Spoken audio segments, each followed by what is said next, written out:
Sinyal bahaya makin kencang buat para oknum yang suka nilep uang negara.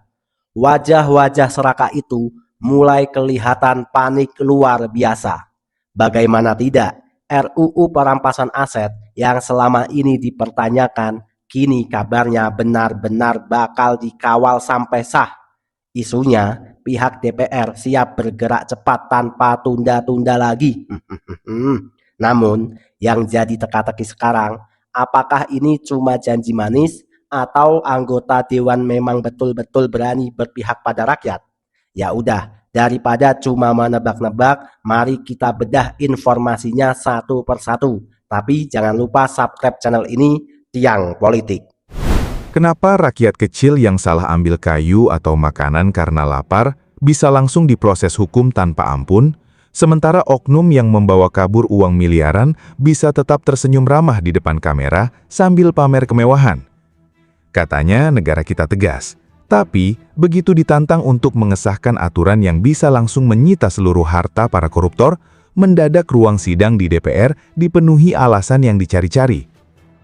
Perampasan aset intinya adalah melanggar hak asasi tapi diperbolehkan oleh undang-undang.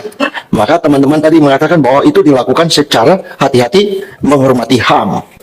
Namun demikian, efektivitas pemberantasan kejahatan tidak boleh mengorbankan prinsip-prinsip dari negara hukum, yaitu dari kepastian hukum, menunjung tinggi proses due process of law, menghormati hak asasi manusia dan juga sebagainya. Di saat jalannya penegakan hukum ini, hak asasi manusia itu tetap harus bisa berimbang, sehingga tidak ada pihak yang dirugikan. Undang-undang perampasan aset ini memang harus penuh kehati-hatian, karena juga harus memperhatikan hak asasi dari manusia. Perampasan aset ini harus, tapi juga kita harus memikirkan bagaimana jangan sampai kita melanggar, menabrak hak asasi manusia. Waduh. Menurut kalian, mereka itu memang sedang teliti membahas aturan atau sebenarnya takut aturan itu menjerat diri mereka sendiri? Simak video ini sampai akhir agar tahu jawabannya. Di RUU perampasan aset ini. Pertama, banyak kalangan menilai bahwa RUU ini tidak kunjung disahkan karena menyentuh urat nadi kepentingan elit. Sebabnya, jika RUU ini benar-benar disahkan dan dijalankan secara konsisten, dia akan menjadi instrumen hukum yang ampuh untuk merampas aset hasil korupsi. Disinilah muncul ketakutan DPR maupun pemerintah. RUU perampasan aset bisa menjadi senjata makan tuan. Namun, sebelum kita masuk ke pembahasan yang membuka mata kita ini, mari kita tunjukkan bahwa suara kita sebagai masyarakat tidak bisa diremehkan. Pertama-tama, silahkan tulis di kolom komentar dari kota atau daerah mana kalian sedang menonton video ini. Mari kita lihat seberapa luas gelombang kepedulian kita dari Sabang sampai Merauke. Jika kalian sepakat bahwa kejujuran dan keadilan harus ditegakkan di negeri ini, silahkan tekan tombol like, subscribe, dan bagikan video ini seluas-luasnya. Satu tindakan sederhana dari kalian adalah bentuk nyata dukungan kita untuk memperkuat gerakan transparansi, sekaligus pengingat bagi siapapun yang menduduki kursi kekuasaan bahwa rakyat kecil tidak akan pernah tinggal diam saat haknya diabaikan.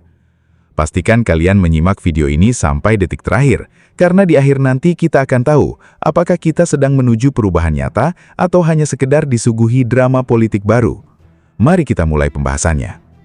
Teman-teman, RUU perampasan aset adalah kunci utama buat balikin semua kekayaan rakyat yang pernah dicuri. Ini momen besar dan kabar membahagiakan untuk seluruh warga Indonesia. Jangan cuma diam teman-teman, ketik dukungan kalian di kolom komentar sekarang juga. Bersama-sama kita pastikan harapan ini beneran terwujud dan bukan sekedar janji manis. Masuk ke pembahasan kita yang pertama, mari kita lihat apa yang sebenarnya terjadi di ruang digital kita belakangan ini. Sadar atau tidak, media sosial saat ini bukan lagi sekedar tempat untuk mencari hiburan atau melihat video lucu.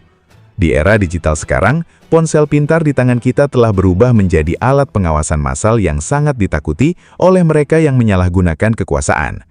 Selama bertahun-tahun, proses pembuatan hukum di negeri ini seringkali terasa jauh dari jangkauan masyarakat. Keputusan-keputusan penting diambil di balik pintu ruang rapat yang tertutup, dan rakyat hanya bisa menerima hasilnya ketika aturan tersebut sudah disahkan. Namun, keadaan kini sudah berubah total.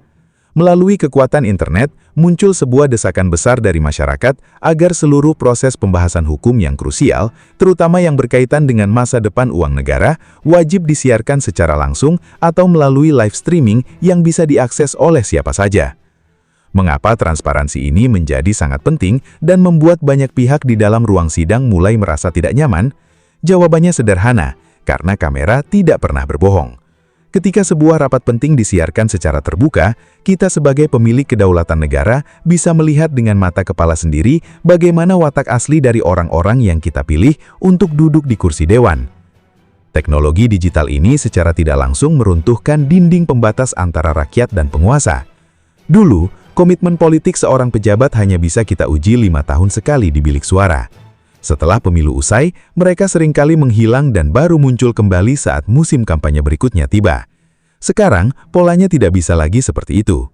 Setiap gerak-gerik mencurigakan, wajah yang mendadak tegang saat disorot kamera, kalimat yang belepotan saat menjawab pertanyaan, hingga upaya untuk mengular-ular waktu pembahasan aturan bisa langsung direkam oleh warganet.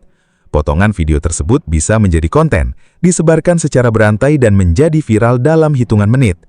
Inilah yang disebut sebagai sanksi sosial digital. Ketika sebuah isu sudah menjadi perhatian jutaan orang di media sosial, tidak ada lagi ruang gelap yang bisa digunakan untuk bersembunyi. Rekam jejak digital itu sangat kejam dan akan terus melekat pada nama mereka, bahkan menjadi warisan ingatan yang buruk bagi anak cucu mereka kelak. Oleh karena itu, mari kita manfaatkan kuota internet dan perhatian kita bukan hanya untuk hal-hal yang sifatnya hiburan sesaat. Gunakan suara digital kita untuk terus menyoroti, membagikan dan mengawal jalannya pembahasan aturan ini. Jangan biarkan perhatian publik dialihkan oleh drama-drama lain yang sengaja diciptakan untuk membuat kita lupa. Karena kekuatan terbesar untuk mengubah arah bangsa ini sebenarnya ada di jempol kita masing-masing saat bersatu di dunia maya. Teman-teman, kita sebagai rakyat kecil jelas udah nggak sabar nunggu RUU ini beneran diketok. Semoga Bapak Ibu Dewan yang terhormat beneran ngebuktiin janjinya. Nah, kalau menurut kalian gimana teman-teman? Coba tulis opini tajam kalian di kolom komentar. Kalau sudah, yuk kita simak lagi. Setelah melihat bagaimana kekuatan digital kita bisa mengawasi jalannya pemerintahan, sekarang mari kita alihkan perhatian pada inti persoalannya, yaitu tentang komitmen nyata dari para pembuat kebijakan kita. Pertanyaan yang paling sering muncul di benak masyarakat awam adalah, jika sebuah aturan hukum dinilai sangat bagus dan mampu menyelamatkan uang negara dalam jumlah besar, mengapa proses pengesahannya harus memakan waktu bertahun-tahun? Mengapa rancangan aturan yang sangat dinantikan oleh ratusan juta rakyat ini selalu menemui jalan buntu dan terkesan sengaja dibiarkan berdebu di dalam laci meja kerja para anggota dewan? Saat ini, di bawah kepemimpinan pemerintah yang baru, kabar mengenai percepatan pembahasan aturan perampasan aset kembali mencuat ke permukaan. Ini tentu memicu harapan baru, sekaligus menjadi ujian pembuktian terbesar bagi sistem politik kita. Disinilah letak ironi yang seringkali membuat kita sebagai masyarakat merasa heran sekaligus kecewa. Kita tentu sering menyaksikan melalui pemberitaan media, bagaimana para wakil rakyat bisa bekerja dengan luar biasa cepat, bahkan rela menggelar rapat hingga larut malam dan lembur di hari libur, ketika mereka sedang membahas sebuah undang-undang yang berkaitan dengan kepentingan kelompok tertentu atau investasi skala besar. Ketika ada kepentingan yang mendesak bagi kelompok mereka, semua jalur birokrasi yang rumit mendadak bisa menjadi sangat lancar tanpa ada hambatan yang berarti. Namun, pemandangan yang bertolak belakang akan langsung kita lihat begitu agenda rapat beralih pada pembahasan aturan yang bisa memiskinkan para pelaku kejahatan keuangan negara. Mendadak saja, ruang sidang yang biasanya dinamis berubah menjadi penuh dengan perdebatan yang sangat panjang dan melelahkan. Alasan-alasan yang terdengar sangat teknis dan dicari-cari mulai bermunculan. Mulai dari perdebatan mengenai definisi sebuah kata, urusan tata bahasa yang dianggap kurang pas, hingga alasan bahwa aturan ini harus dikaji ulang dari awal agar tidak menimbulkan kegaduhan di masyarakat. Kita seperti sedang diajak menonton sebuah pertunjukan sandiwara yang sangat rapi, di mana para pembuat aturan terlihat sangat berhati-hati dan penuh ketakutan.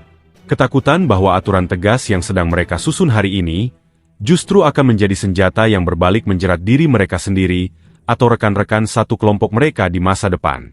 Kondisi inilah yang menguji sejauh mana integritas para pemimpin dan wakil rakyat kita yang sesungguhnya. Jika pemerintah benar-benar berani pasang badan dan mendesak agar aturan ini disahkan tanpa ada pasal-pasal penyelamat yang disembunyikan, maka momen ini akan tercatat dalam sejarah sebagai titik balik kebangkitan hukum di Indonesia. Sebaliknya, jika desakan ini kembali menguap begitu saja setelah perhatian publik mereda, maka kita patut mempertanyakan apakah janji-janji manis yang disampaikan selama ini hanyalah sebuah strategi politik untuk meredam kemarahan sesaat dari masyarakat kecil. Rakyat sudah terlalu sering diminta untuk bersabar dan percaya pada proses hukum. Namun ketika giliran rakyat menuntut hasil yang nyata, jawaban yang diterima seringkali berupa penundaan yang tidak berujung. Oleh karena itu, momentum yang ada saat ini tidak boleh kita biarkan lewat begitu saja. Kita harus terus mendesak agar komitmen yang diucapkan di depan kamera selaras dengan tindakan nyata di dalam ruang sidang. Karena kepercayaan masyarakat adalah hal yang sangat mahal. Dan sekali kepercayaan itu runtuh karena sebuah sandiwara, tidak akan ada lagi janji baru yang bisa membelinya kembali. Melangkah lebih dalam ke inti dampak yang paling dinantikan, mari kita bedah apa yang sebenarnya membuat aturan hukum ini menjadi sebuah momok yang begitu menakutkan bagi para pelaku kejahatan anggaran negara. Selama ini, kita sebagai masyarakat seringkali disuguhi pemandangan yang mengusik rasa keadilan di dalam hati. Kita melihat bagaimana seseorang yang terbukti mengambil atau menggunakan uang rakyat dalam jumlah miliaran, bahkan triliunan rupiah, masih bisa berjalan dengan langkah tegap, melempar senyuman lebar, dan melambaikan tangan dengan ramah ke arah kamera media seolah-olah tidak terjadi hal yang memalukan. Mengapa hal itu bisa terjadi? Jawabannya adalah karena hukuman penjara yang ada saat ini dinilai belum cukup memberikan efek jera yang sesungguhnya. Bagi sebagian oknum yang memiliki kekuatan finansial luar biasa, jeruji besi seringkali dianggap sebagai risiko sementara yang bisa disiasati. Kita sudah bukan rahasia lagi sering mendengar cerita tentang bagaimana fasilitas di dalam tahanan bisa dinegosiasikan. Bagaimana ruangan sel bisa disulap menjadi senyaman kamar hotel, atau bagaimana alasan sakit parah yang tiba-tiba muncul bisa menjadi tiket emas untuk mendapatkan dispensasi hukum di luar penjara. Mereka tahu bahwa setelah masa hukuman yang sudah dipotong berbagai remisi itu selesai, mereka masih bisa keluar dan menikmati seluruh harta kekayaan yang telah mereka sembunyikan dengan rapi. Rumah-rumah mewah atas nama kerabat, deretan mobil sport di dalam garasi rahasia, hingga investasi di luar negeri masih utuh menunggu kedatangan mereka kembali. Disinilah letak pentingnya perubahan besar melalui aturan perampasan aset yang sedang diperjuangkan ini. Aturan ini tidak lagi berfokus pada seberapa lama seseorang harus mendekam di dalam ruang tahanan, melainkan langsung menyerang jantung pertahanan terbesar mereka, yaitu harta kekayaan dan status sosial mereka. Sederhananya, jika aturan ini disahkan secara penuh dan tegas, negara memiliki otoritas legal untuk langsung membekukan, menyita, dan mengambil alih seluruh aset yang diduga kuat berasal dari tindakan yang merugikan keuangan negara sejak awal proses pemeriksaan berjalan. Penegak hukum tidak perlu lagi menunggu proses peradilan yang berbelit-belit dan memakan waktu bertahun-tahun hanya untuk sekadar mengamankan aset tersebut agar tidak dipindah tangankan. Ketika jalur pasokan kekayaan ini diputus habis, barulah efek jera yang sesungguhnya akan terasa. Bagi para oknum tersebut, kehilangan seluruh harta benda, kehilangan gengsi di mata lingkaran sosial mereka, dan runtuhnya panggung kemewahan yang selama ini mereka banggakan di media sosial jauh lebih menyakitkan daripada kehilangan kebebasan fisik di dalam penjara. Mereka akan dipaksa untuk merasakan apa yang dirasakan oleh jutaan rakyat kecil setiap harinya, yaitu kebingungan untuk memenuhi kebutuhan hidup mendasar tanpa adanya hak istimewa yang bisa dibeli dengan uang. Yang jauh lebih penting dari sekadar melihat mereka jatuh miskin, adalah kemana uang hasil sitaan tersebut akan dialokasikan. Harta dan aset yang berhasil direbut kembali oleh negara ini, nantinya tidak akan menguap begitu saja, melainkan wajib dialihkan langsung ke dalam kas negara untuk mendanai sektor-sektor krusial yang menyentuh hajat hidup orang banyak. Uang tersebut bisa digunakan untuk membangun gedung-gedung sekolah yang layak di pelosok daerah, membiayai fasilitas kesehatan gratis di rumah sakit, memperbaiki infrastruktur jalan dan jembatan yang rusak, hingga membuka lapangan kerja baru bagi masyarakat yang kesulitan mencari penghidupan. Inilah esensi keadilan yang sebenarnya, di mana hak-hak masyarakat yang selama ini dirampas secara sembunyi-sembunyi, dikembalikan dalam bentuk kesejahteraan yang nyata.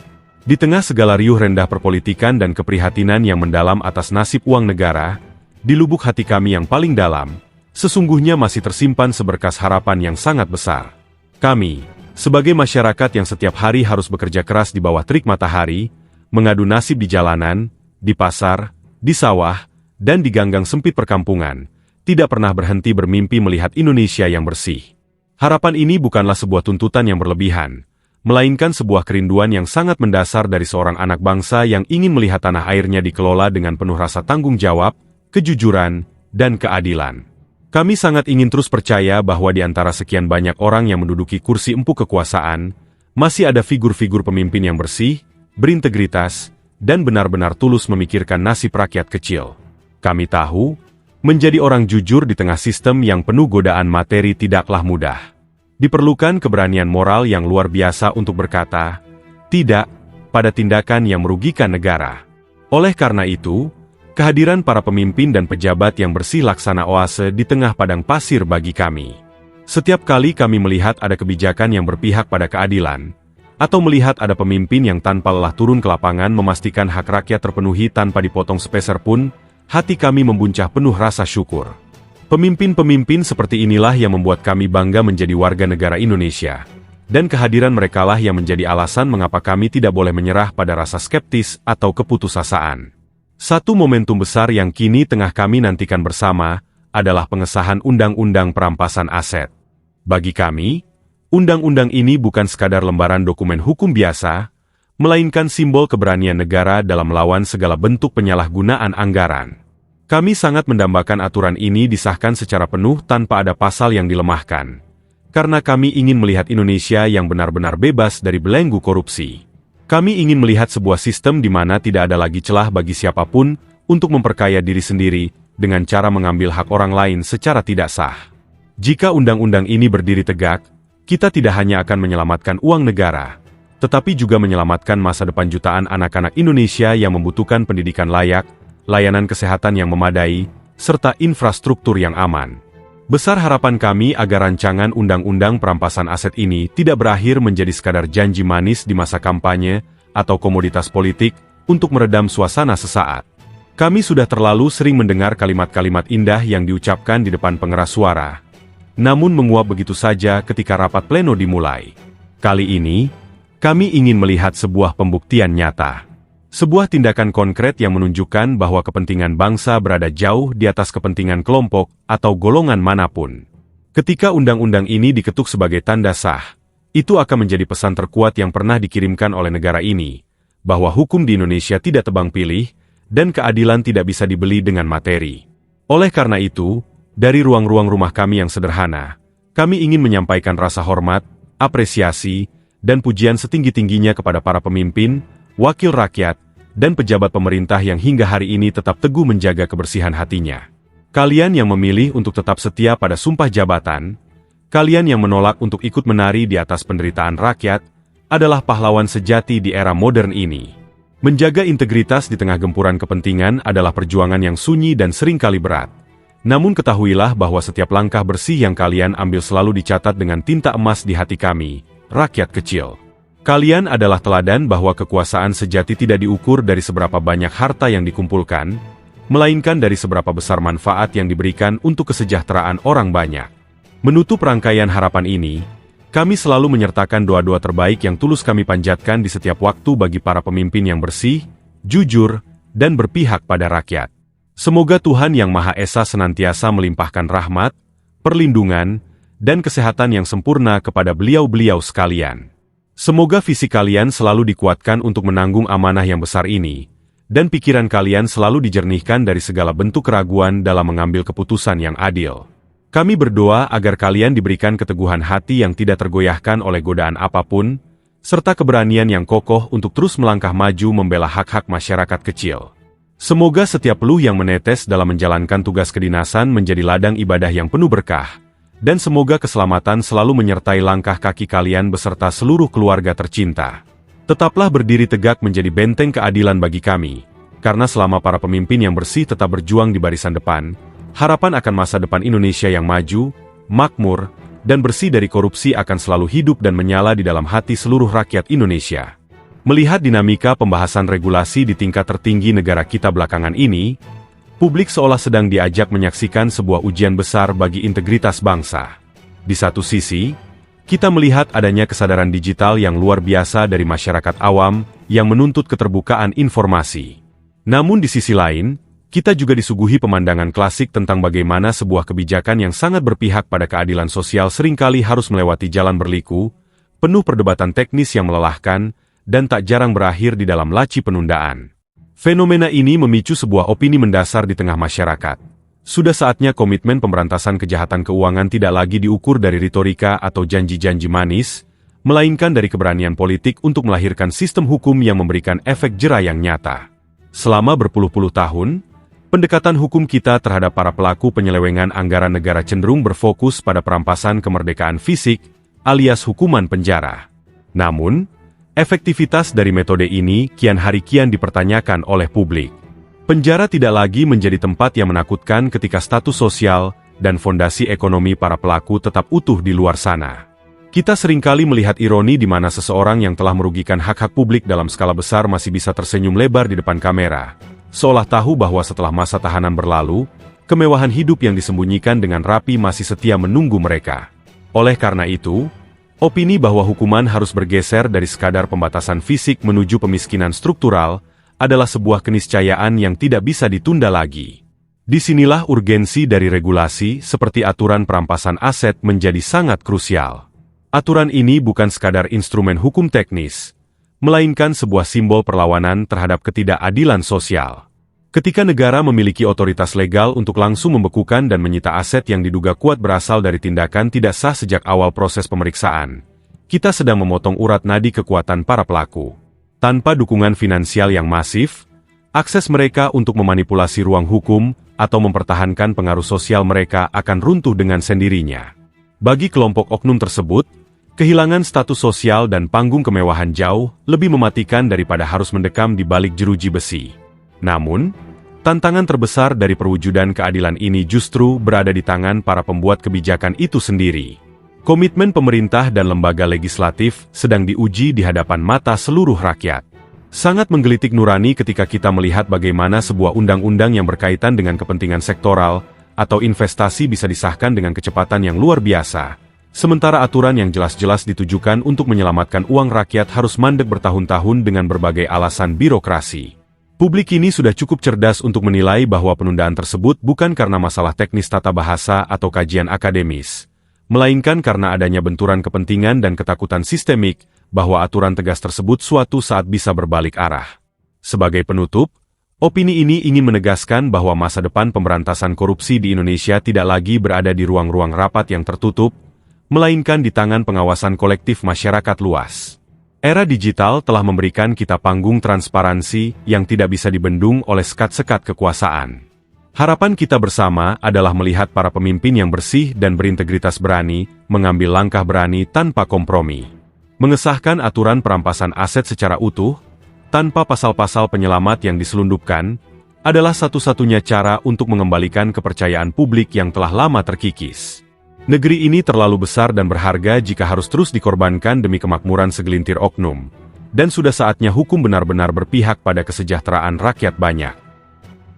Oke teman-teman, terima kasih masih bersama Tiang Politik. Teman-teman, setelah kita mendengarkan pembahasan yang panjang tadi, gimana tanggapannya? Silakan tulis opini tajam kalian di kolom komentar. Tapi ingat, jangan mencaci maki siapapun, gunakan bahasa yang baik, yang sopan. Teman-teman, sekarang saatnya kita berdiskusi bersama-sama dengan akal sehat. Teman-teman, sebagai rakyat kecil yang setiap hari berjuang mencari nafkah, kita sebenarnya tidak terlalu paham dengan bahasa hukum yang muluk-muluk atau istilah politik yang rumit. Tapi satu hal yang kita tahu, kita sudah sangat lelah melihat ketidakadilan di negeri ini. Teman-teman, setiap hari kita membaca berita tentang harga bahan pokok yang naik, biaya sekolah yang mahal, dan cari kerja makin susah. Kita juga diminta selalu taat bayar pajak dan diminta bersabar menghadapi keadaan. Namun teman-teman, di sisi lain, kita terus disuguhkan pemandangan oknum pejabat dan mafia kekuasaan yang tertangkap karena mencuri uang negara sampai ratusan miliar bahkan triliunan rupiah. Yang paling menyakitkan hati teman-teman, ditangkap pun mereka masih bisa tersenyum santai di depan kamera, seolah-olah tidak ada rasa bersalah sedikit pun kepada masyarakat. Kenapa mereka bisa sesantai itu? Teman-teman, logika rakyat kecil sederhana saja. Karena hukum kita selama ini cuma menakuti fisiknya, tidak pernah menyentuh hartanya. Teman-teman, bagi orang kaya dan berkuasa, masuk penjara beberapa tahun itu seringkali bisa disiasati. Sel penjara bisa diubah jadi tempat yang nyaman, ada alasan pura-pura sakit, atau dapat potongan masa tahanan. Begitu selesai menjalani hukuman dan bebas, rumah mewah mereka masih berdiri tegak, mobil mahal mereka masih banyak di garasinya, dan tabungan mereka tetap aman. Hasil mencuri uang rakyat itu masih bisa mereka nikmati sampai ke anak cucu. Kalau jalurnya masih seperti ini, hukuman penjara tidak akan pernah bikin mereka kapok. Teman-teman, inilah sebabnya kenapa keberadaan RUU perampasan aset ini sifatnya sangat krusial dan wajib kita kawal bersama-sama. Teman-teman, melalui aturan perampasan aset ini, negara tidak cuma mengurung badannya, tapi menyapu bersih seluruh harta kekayaan hasil korupsi sampai ke akar-akarnya. Teman-teman, bagi para pejabat korup dan mafia, dimiskinkan seketika dan kehilangan panggung sosial itu jauh lebih menakutkan daripada dinginnya sel penjara. Sebab tanpa harta, mereka tidak punya lagi uang untuk membeli pengaruh dan menyewa pelindung di balik layar. Teman-teman, coba kita pikirkan pakai akal sehat. Kalau uang triliunan rupiah yang dicuri itu berhasil direbut kembali oleh negara, manfaatnya sangat besar untuk rakyat Indonesia. Uang itu bisa langsung dipakai untuk memperbaiki gedung sekolah yang rusak, untuk melengkapi obat di puskesmas, untuk memperbaiki jalanan desa yang berlubang, dan bisa memberi bantuan modal untuk petani atau pedagang kecil. Uang negara itu pada dasarnya adalah keringat dan pajak dari rakyat, teman-teman. Maka sudah sepantasnya dikembalikan utuh untuk kesejahteraan rakyat. Teman-teman, sekarang bola panas ada di tangan Bapak Ibu yang duduk di DPR serta pemerintah. Sebagai orang awam, kita tentu bertanya-tanya, apakah para wakil rakyat di Senayan benar-benar berani dan tulus mengesahkan aturan yang bisa memiskinkan para pejabat nakal ini? Jangan sampai RUU perampasan aset ini cuma dijadikan bahan obral janji saat butuh suara atau hanya sekedar drama politik untuk menenangkan amarah publik sementara waktu. Teman-teman, oleh karena itu, kita sebagai masyarakat tidak boleh tinggal diam atau hanya menjadi penonton yang pasif. Kita dukung penuh niat baik Presiden Prabowo dan anggota DPR yang benar-benar jujur serta berani pasang badan membela rakyat. Tapi di saat yang sama, kita harus tetap kritis, harus tetap bersatu dan memanfaatkan media sosial untuk mengawasi setiap prosesnya. Teman-teman, jangan mau lagi diadu domba atau dipecah belah oleh isu-isu yang nggak penting. Kita, teman-teman, sebagai rakyat harus cerdas. Jangan pernah, teman-teman, kita sesama rakyat saling mencaci maki. Itu nggak ada gunanya, teman-teman. Teman-teman, mari kita dukung terus channel ini, Tiang Politik. Karena channel ini saya buat untuk tempat kita, rakyat kecil, warga sipil biasa, untuk bersuara. Tempat kita untuk berdiskusi, beropini. Kita harus jaga channel ini, teman-teman. Jangan sampai channel ini tumbang, karena disinilah tempat kita bersuara. Teman-teman, jangan lupa like, comment, subscribe agar channel ini semakin besar, dan dukung saya terus, teman-teman. Doakan saya sehat. Saya juga mendoakan teman-teman semoga selalu dalam keadaan sehat. Teman-teman, terima kasih. Saya host Tiang Politik. Sampai jumpa, sampai bertemu di video selanjutnya. See you next time. Merdeka!